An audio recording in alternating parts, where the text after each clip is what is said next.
So firstly, I must say what an honor it is to have you here. Can we have another special round of applause? Yes, for that wonderful magnetic presence here.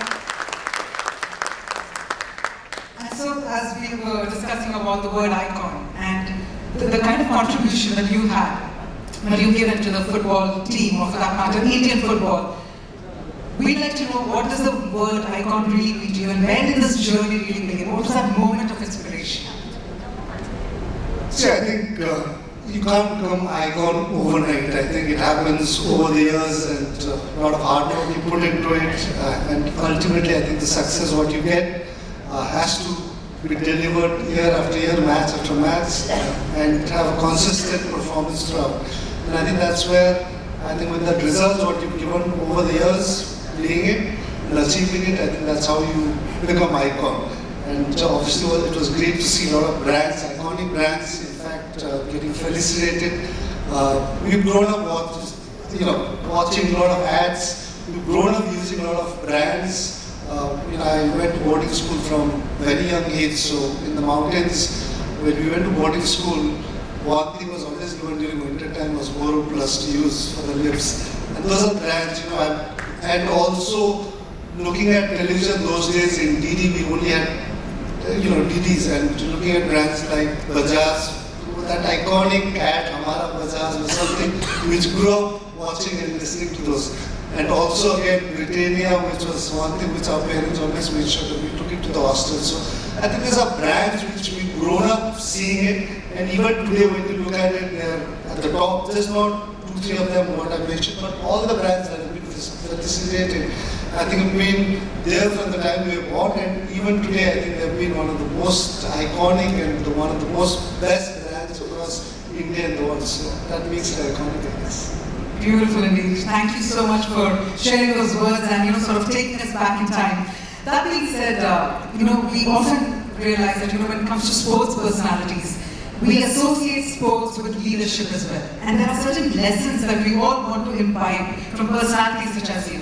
So if there are any key lessons that you'd like to share with our audience members, something that you felt helped you in charting your journey, something that can help us all, any key lessons that you'd like to share?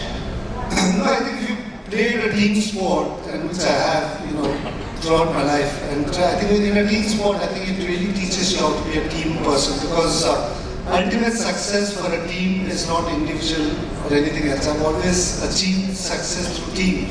And when the team wins, I think it's the entire team that celebrates and enjoys it. And when you got good match, you score a hat trick, but if your team doesn't win, then I think that the enjoyment what you get as a team to win is very different. Yes, as a team, we've had a lot of challenges, we've got a lot of defeats, but the most important thing to stay united for a team is when you don't win matches, when you lose, and when you have bad, kind of results going on.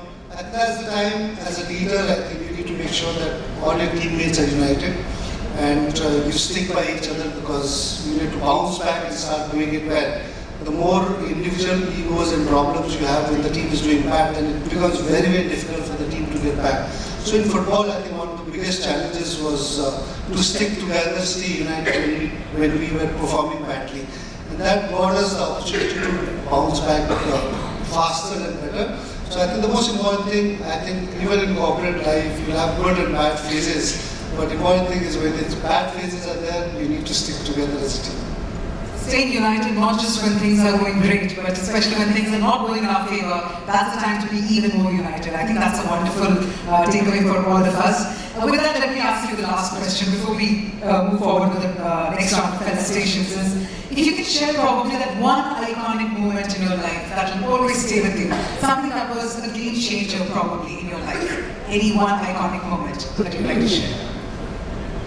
I think for me, I would not associate much with football, but my iconic moment for me was, I think, when I first met His Holiness the Dalai Lama, because he was somebody I really looked up to it, and he's been one of the iconic figures in the world. Just not, I think, we've got very few leaders in the world who are iconic, and to meet such a great, person with so much of kindness, warmth, was something which I think that first meeting of meeting His Holiness was something which always remains in my mind.